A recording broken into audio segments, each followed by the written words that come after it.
Welcome back, baseball fans. The 1974-77 card set analysis. Tonight, we're going to take a look at 8 teams. We looked at the American League East and the American League North last week. We're going to look at the American League Midwest, American League West. Take a look at who they currently have on their keeper list and see how this card set looks for these teams. Beginning with the world champs, you could say, those Chicago White Sox. They won everything. So obviously this is going to be of importance. So Dick Allen, well, pretty paint by numbers here, folks. You just bring him back with this card. Notice that how they list him at second base as his primary position. Even though we have George Orta in that year, hitting .316. He'll be an everyday first baseman or DH. I don't know if they're going to... Last year he played mostly DH with Tony Muser at first. They might not have that luxury this year. He may have to play there with not the greatest defense. But Dick Allen will come back with this card, a .301 card in a full season, 32 homers. They made a deal with Toronto to get one of their players back. They sent Buddy Bradford to the Blue Jays for Jerry Hairston as a White Sox player. This is not a good Jerry Hairston card, but the 75 card has a 400 on base versus righties. They must certainly take that. He'll be that much needed left-handed bat this team needs. He only had 4 lefty bats a year ago. Looks like Melton's going to run this card back. It's not the greatest card for a third baseman, but it's got power, right? He's got 21 homers, 242. Look, I mean, during this era, that's a fantastic, that's a good year during this era. There are contenders who have better defense at third base with better average, but the White Sox, well, the spoils of war. When you win the whole thing, you can just say, hey, I'm going to run my guy back just because I like my guy. And he played a key part in the White Sox winning the World Series, so they're going to let him continue. And Wilbur Wood. Now, obviously, these innings are starting to catch up with him. 20-19, 3.60 ERA, 320 innings. The pitch on 2 days rest option might be over. But here's the really good news, in my opinion. He's better against righties than lefties, and I like that because you just simply face more. The lefties who hit lefties well in this league is not a huge number, and he's not very good at all versus lefties. So I like that low percentage. I'm willing to live with this side here. That 4 on 6. If they keep rolling that all year and missing that, it's going to be a great year for Wilbur Wood. And then they have Coluccio, Bucky Dent, Brian Downing. These are this is what Gossage used to look like. See how bad it was? This is why he never was in the league until he got his 75 card in Bonson. That's Chicago White Sox. And from one extreme to another, I would never guess in a million years that the White Sox and Royals would be at the complete opposite end of the draft order. In a stunning fall for the Royals, a team that would have been in the playoffs. And right around now, they're getting into their playoff mojo. They were just in a year-long slump. Everybody was awful. They have the first pick in the draft. That's how bad it is. This Otis card is nice. Hitting 284. Can they do better? Maybe. They probably could do better. Rojas, a 2 second baseman with power versus lefties. He's still good. He was in the All-Star game the year previous. It's 271 in a full season. So Rojas, yes, because he doesn't have that high of a ceiling. Otis, you might think of being more ambitious with. Doug Bird, not as good as he was. Puts more men on base. I don't like this card. You're always on in there, and even in the 5 column, you get a chance. It's 274. If you go with this, you're saying he's a long guy as a relief 2, not a closer. You like your closer to have a low whip, and I'm not crazy about this guy closing games out. And Splittorff, lifetime Royal. Now, his template indicates, this is the 7 template I call it, which means he had the worst ERA on that team, of 4.10, which actually isn't that bad for the worst ERA on the 74 Royals. Probably can do better in one of the 4 years. Of all those cards, I think Rojas might be the only guy I'm pretty sure it'll be 74 based on his age. And then you have Rhett's much better in the future. It's a bad year for Mayberry.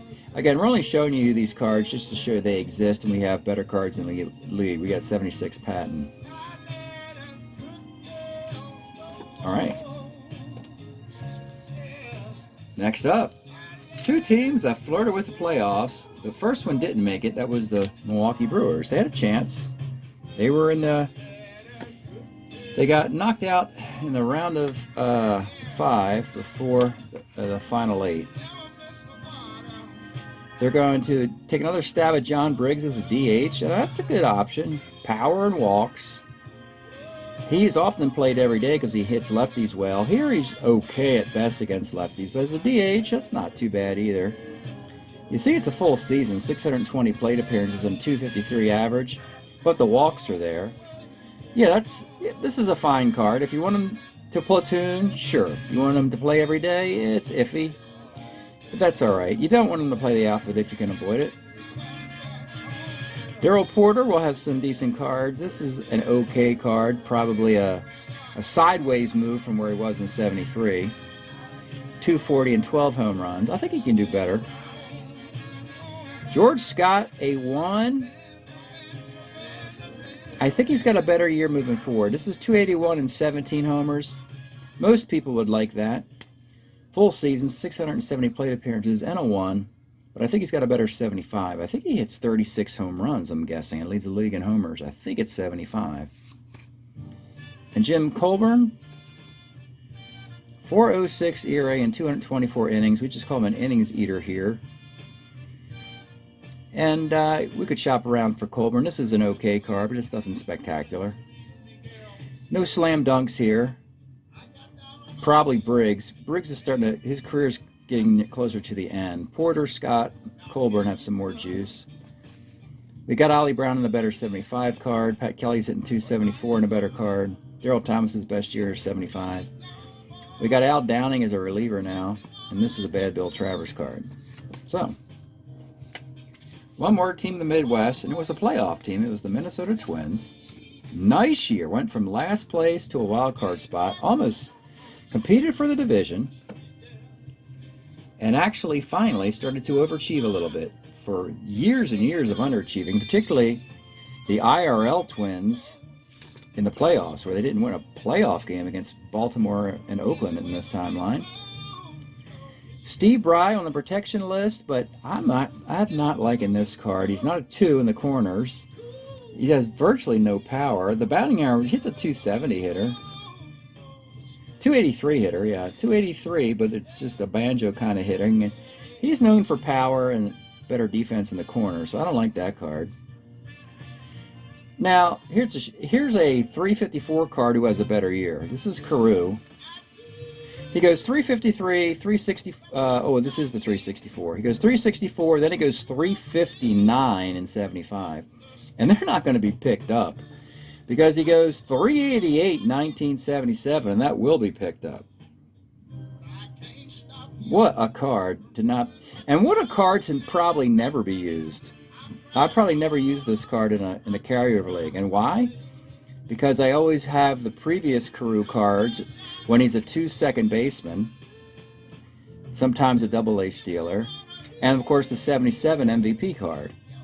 So this card has gone largely ignored. I would hate to roll that 9.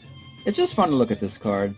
It's Carew. I mean, he's going to have redundancies of Hall of Fame greatness, obviously. I mean, you can't use all the... It'd be great if you could have, like, clone him and have multiple Rod Carews in your team, right? Look at Tony Oliva still delivering the goods. And he does it both ways again in 74. Hits lefties better than righties. This is pretty close to the 71 performance before his injury. 285, 13 bombs.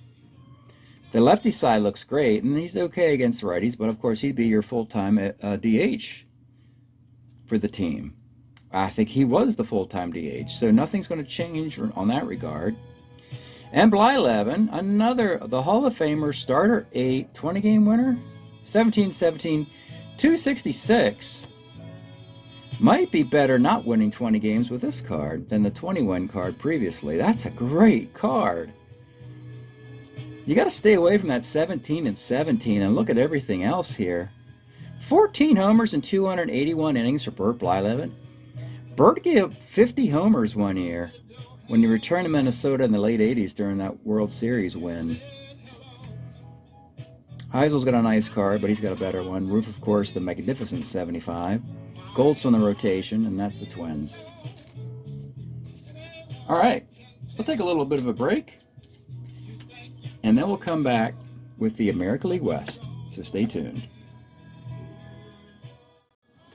All right, now the American League West, beginning with the California Angels. They've had a nice little facelift in the offseason. They've moved a lot of pieces around, trying to get better. First guy, Joe Ferguson, they got from the National League. What a neat card this is with the homers and walks.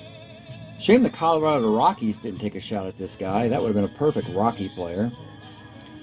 0 arm catcher, -2 arm in the outfield.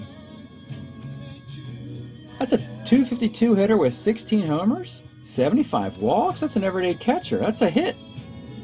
Did it with the Dodgers. Now he's going to be doing it with the Angels. Take that card, absolutely. They've had horrible catching the last few years. They had Glenn Borgman and Art Cousineyer 2 years ago. This past year they had George Mitterwald. But Ferguson's actually legit here. He would have been in the World Series with the Dodgers. Bobby Valentine, utility player. Second, third in the outfield. Nice ability to hit the ball and steal bases, run the bases. Decent average. Fun little utility player. Probably better suited to be a utility player. You don't really want him playing every day. Bullet Bob Reynolds was in the Orioles system, had a fantastic 73. Slight step down in 74, then he disappears. So this is the final year for this card. It's just a 1 year. And yeah, this is a good setup option for Dave LaRoche, the Angel closer. Sure, he puts guys on base with hits, no walks. That's really weird. No walks, lots of singles, no home runs. Homers over there. Ouch. So the lefties jacking for homers. You got to watch that.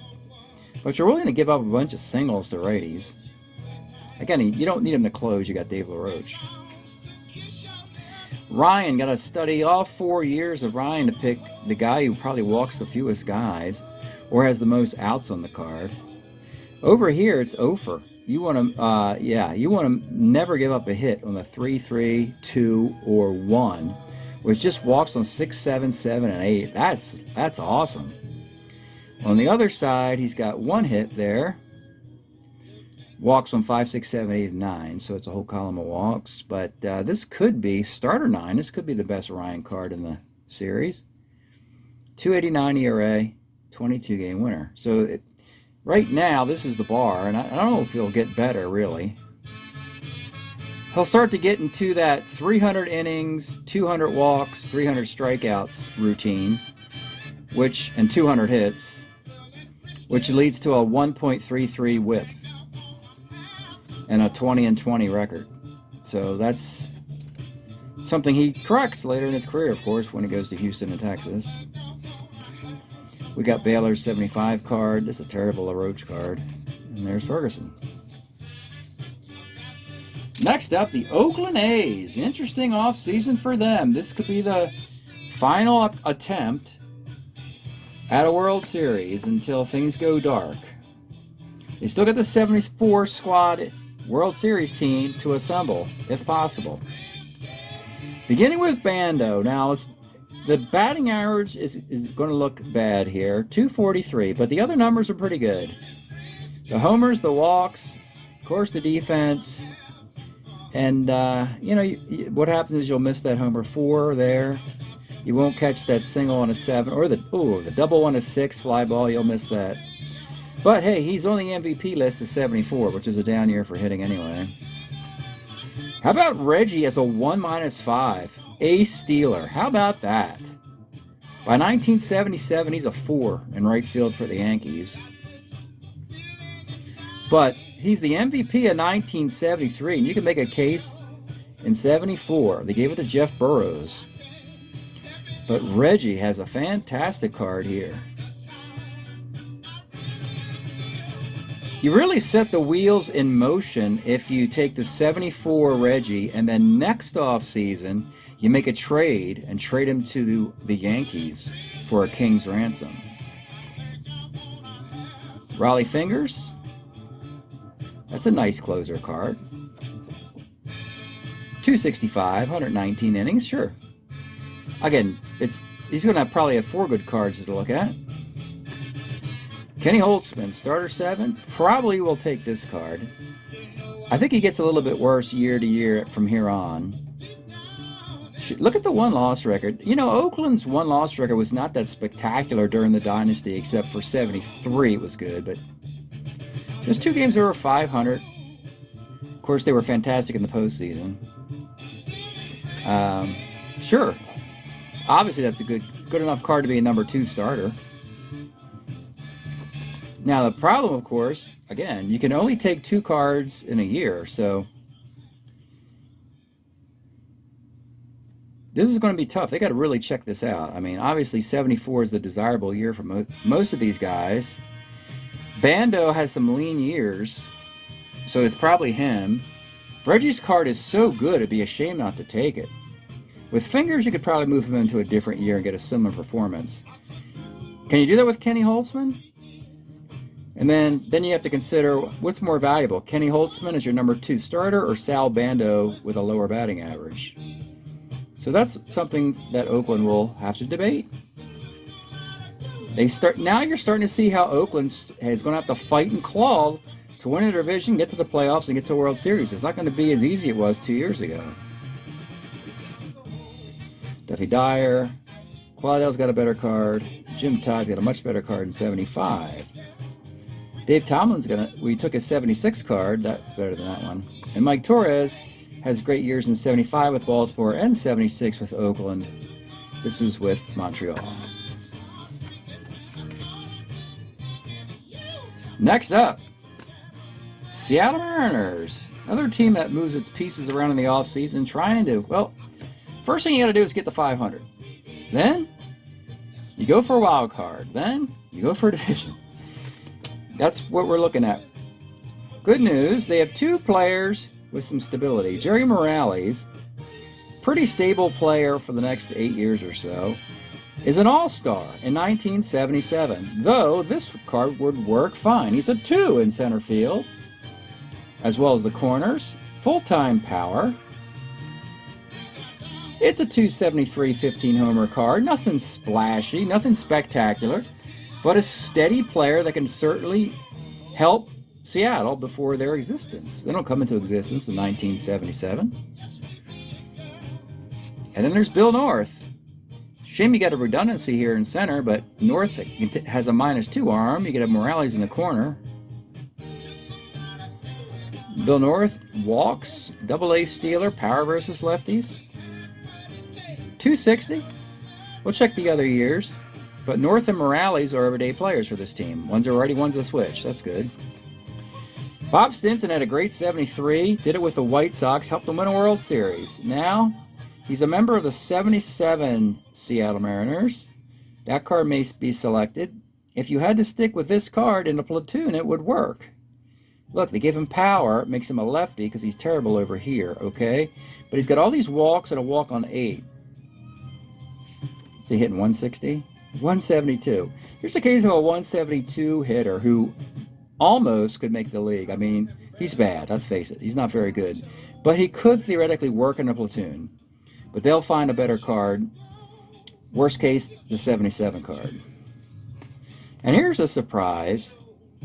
Bill Singer was traded to this team as teams Bill starts to travel around a bit. From California, the Dodgers, the Twins.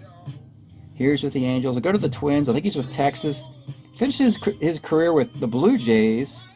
I think he starts the opening game of Toronto's season in 1977. 297 ERA and 100 innings. They don't need him to pitch every day. Remember, this is a team that already has 3 guys on the rotation. They have Steve Busby, Ross Grimsley, and one other guy I can't remember. But they already have, he's the number 4 starter. By the way, Seattle's already locked in their pitching rotation for next year already. That's good news. Denny Thompson has a better year in 75. Albury as well. This is a nice Busby card, but the walks are high. He gets the victories, but he also puts a lot of guys on base. Funny part about this card is that the Cincinnati Reds went out and got this card 3 years ago, had him for 1 year, and then put him on waivers, and then Seattle picked him up with a different card. So believe it or not, I used this card in our character. You can find his performances. Kansas City didn't want him because they have a lot of right-handed pitching. Interesting. Bring this card back. Skip Lockwood is a better card in 75. Pachorik's a Futures Mariner player. And lastly tonight, the Texas Rangers brought a bunch of young players with promise. Mike Hargrove, Toby Harrah, Len Randall, Jeff Burroughs. But now they're getting into a point where that farm system's starting to get dry a little bit. First no-brainer is Jeff Burroughs. This is the MVP. Remember we saw Reggie? Reggie or Jeff Burroughs? They're both right fielders. Obviously, Burroughs can't really field or do anything on the top line like Reggie can. They actually have the identical template. I think Reggie has more home runs. Batting average might be a slight bit lower. I guess you could say Burroughs is more important because he got Texas competitive. And MVP voters look at that. And Reggie had a lot of help in Oakland, I guess. Obviously, if we're looking at Strat-O-Matic cards, I'd rather have Reggie Jackson and Jeff Burroughs, but there you go. They went out and reacquired Del Unser, who was a Washington Senator, which was the Texas Rangers. He had moved to the Phillies, he'd moved to the Mets, he moves to the Expos, he moves all around. 264, probably a platoon center fielder here. He's got a better card with the Mets that they might take. They made a big deal with the Pirates. They traded Jim Bibby for Richie Zisk. Here's Zisk is still with a Pirates card. 313, 17 home runs. You're not going to find a bad Richie Zisk card. Defensively, he'll be bad, but his offense will always be there. He'll always be hitting 275 or better. 275 to 309, somewhere in there. 25 homers. Just a solid hitter. Corner outfield DH. And Nellie Briles has a nice year in 76 for Texas. Here he's still with the Kansas City Royals. Just an okay year. So, from that pool of players, obviously Burroughs is a lock. And then, so that means one of these guys or somebody else will be the other player. They could move into Toby Harrah, but we got a 75. We got Hargan 75. Lindblad, is this they might think of moving into this Lindblad card. So here's the story. Lindblad's got a nice card, 75 or 76, but he got knocked around terribly this past year, had an ERA of 6. They might want to think of moving back into time to the 74 card. It's a 1-year contract. Then they'd have to renew him in the following offseason. Just to get him back on track to be a stud lefty setup guy. Relief 4. Plus he was an Oakland A, so you hurt the A's when you do that. They might really want to... This is actually not insignificant.